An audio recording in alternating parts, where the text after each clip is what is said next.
Hi అండి, అందరికీ నమస్తే. Welcome to AP info YouTube channel.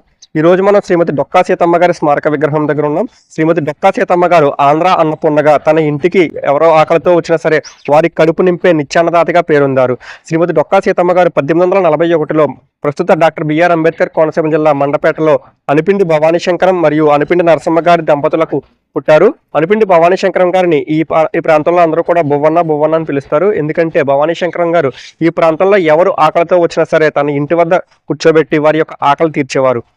Dokka Seethamma గారి చిన్న వయసులోనే వాళ్ళ తల్లి నరసమ్మ గారు చనిపోయారు. అయితే 8-9 సంవత్సరాల వయసులోనే డొక్కా జోగయ్య గారికి ఇచ్చి పెళ్లి చేశారు. డొక్కా జోగయ్య గారు లంకల గన్నవరం గ్రామానికి చెందిన ఒక జమీందారి కుటుంబస్తులు. డొక్కా సీతమ్మ గారు పుట్టింటి నుంచి అత్తవారింటికి వెళ్ళినా సరే వారి యొక్క పెట్టే గుణం మాత్రం తగ్గలేదు, ఇంకా పెరిగింది. ఎందుకంటే డొక్కా జోగయ్య గారి సహకారం కూడా డొక్కా సీతమ్మ గారికి తోడవడంతో ప్రతినిత్యం వందలాది మందికి, ఇంకా చెప్పాలంటే వేలాది మంది ఆకలికి కూడా తీర్చేవారు డొక్కా సీతమ్మ గారు.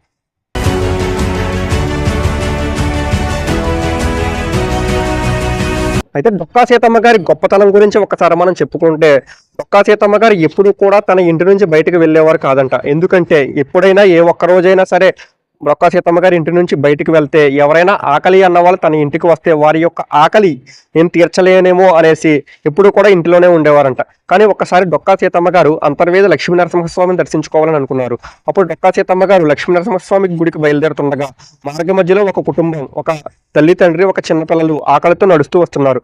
పిల్లలు ఆకలి నడుస్తుంటే ఆ పక్కన ఉన్న తండ్రి, ఉండమ్మ కాసేపు ఉండు, మన లంకల గన్నవరానికి చేరుకున్నాం, ఇక్కడ అన్నపూర్ణ డొక్కా సీతమ్మ తల్లి గృహం ఉంది, అక్కడికి వెళితే మనకి కడుపు నిండా అన్నం దొరుకుతుంది అని చెప్పారంట.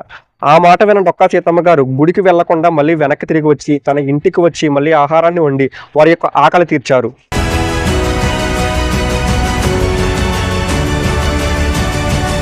అంతేకాదు శ్రీమతి డొక్కా సీతమ్మ గారి యొక్క గొప్పతనం మన భారతదేశం వారికే కాదు, 7వ ఎడ్వర్డ్, అప్పటి బ్రిటిష్ చక్రవర్తులు మనల్ని పరిపాలించే బ్రిటిష్ రాజు అయిన 7వ ఎడ్వర్డ్ గారు కూడా తెలిసి ఢిల్లీలో తన పట్టాభిషేకం జరుగుతున్నప్పుడు డొక్కా సీతమ్మ గారి చిత్రపటాన్ని తన ఎదురుగా ఒక కుర్చీలో పెట్టుకొని డొక్కా సీతమ్మ గారికి నమస్కారం చేసుకొని ఆ తర్వాత పట్టాభిషేకం చేశారు.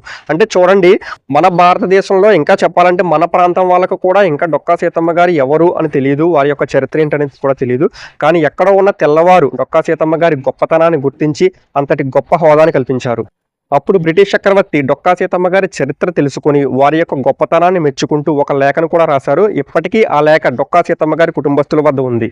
బ్రిటిష్ చక్రవర్తి 7వ ఎడ్వర్డ్ గారు డొక్కా సీతమ్మ గారి చిత్రపటాన్ని లండన్ మ్యూజియంలో కూడా పెట్టారు. ఒకసారి స్వర్గీయ జిఎంసి బాలయోగి గారు లండన్ మ్యూజియాన్ని సందర్శించినప్పుడు డొక్కా సీతమ్మ గారి చిత్రపటాన్ని చూసి ఆశ్చర్యపోయారు. ఎందుకంటే మన ప్రాంతానికి చెందిన డొక్కా సీతమ్మ గారి చిత్రపటం ఇక్కడ లండన్లో ఉంది ఏంటని.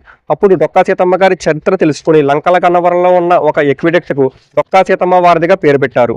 అయితే ఇటీవల కాలంలో డొక్కా సీతమ్మ గారి పేరు మరలా పేరొందడానికి గల కారణం, జనసేన అధ్యక్షులు పవన్ కళ్యాణ్ గారు ఎన్నికల ముందు కూడా చాలాసార్లు డొక్కా సీతమ్మ గారి పేరును ప్రతిపాదించారు. పేదల కడుపు నింపడానికి ఎవరైనా సరే ఆకలితో ఎవరు అలమటించకూడదు, వారి కోసం అన్న క్యాంటీన్లు గాని వాటితో పాటు డొక్కా సీతమ్మ క్యాంటీన్లని ప్రారంభిస్తాం. పేద ప్రజల కడుపు నింపడం లక్ష్యం ఒకటైనా అన్న క్యాంటీన్లతో పాటు డొక్కా సీతమ్మ గారి క్యాంటీన్లు కూడా పక్కనే రన్ చేస్తాం.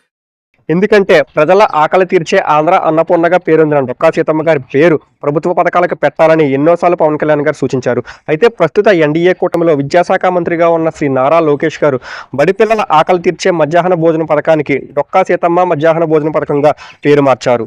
అయితే జనసేన అధ్యక్షులు ప్రస్తుత డిప్యూటీ సీఎం గౌరవనీయులు పవన్ కళ్యాణ్ గారు వీరి యొక్క ఖ్యాతిని ఎప్పుడో గుర్తించి ఇటువంటి మహనీయుల పేర్లు కదా మన ప్రభుత్వ పథకాలకు ఉండాలి, కేవలం ఒక కుటుంబానికి చెందిన ఒక రాజకీయ పార్టీకి చెందిన వాళ్ళ పేర్లు ఉండకూడదు, ఇంకా ఇటువంటి వాళ్ళు ఎంతో మంది ఉన్నారు. ఉదాహరణకి జగనన్న విద్యా కానుకకు ఇప్పుడు సర్వేపల్లి రాధాకృష్ణ గారి పేరు పెట్టారు, జగనన్న గోరు ముద్దకు డొక్కా సీతమ్మ గారి పేరు పెట్టారు, జగనన్న ఆనిముత్యాలు పథకానికి అబ్దుల్ కలాం గారి పేరు పెట్టారు.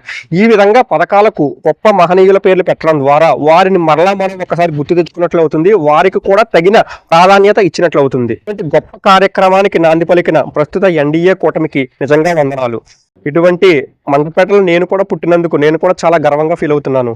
ఇప్పటి తరం వాళ్ళు ఇటువంటి మహనీయుల చరిత్రను తెలుసుకొని వీరి యొక్క అడుగుజాడల్లో నడవాలని కోరుకుంటున్నాను. ఇదండి శ్రీమతి డొక్కా సీతమ్మ గారి చరిత్ర. మండపేటలో శ్రీమతి డొక్కా సీతమ్మ గారు పుట్టారని చెప్పాను కదండి. ప్రస్తుతం మండపేటలో ఉన్న తర్వానిపేటలో టీచర్ స్ట్రీట్ అనే వీధిలోనే ఒకప్పుడు డొక్కా సీతమ్మ గారి ఇల్లు ఉండేదంట. ఇప్పుడైతే ఆ ప్రాంతాన్ని మొత్తం డెవలప్ చేసేసారు. కానీ ఒక్కసారి మనం వెళ్ళి ఆ వీధిని ఒకసారి అయితే చూద్దాం. అన్ని దానాల కన్నా అన్నదానం మిన్నా అని అంటారు.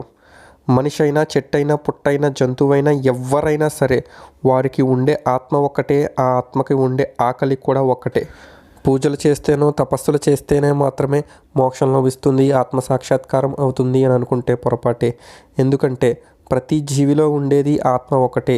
మనలో ఉండే జ్యోతే అందరిలో కూడా ఉంటుంది. అందరూ సమానమే, ప్రకృతిలో ఉన్న అందరూ కూడా సమానమే అన్న భావన కనుక మనలో వస్తే అదే నిజమైన జ్ఞానం, అదే నిజమైన మోక్ష మార్గం. సరిగ్గా డొక్కా సీతమ్మ గారు చేసిన పని అదే. తన జీవిత కాలం మొత్తం ఎన్నిసార్లు ఎన్ని దేవాలయాలకు వెళ్ళారో లేదో తెలియదు, కానీ వారి జీవిత కాలంలో ఎన్నో వేల మంది ఆకలి అయితే తీర్చారు శ్రీమతి డొక్కా సీతమ్మ గారు. జోహార్ డొక్కా సీతమ్మ తల్లి, శతకోటి వందనాలు.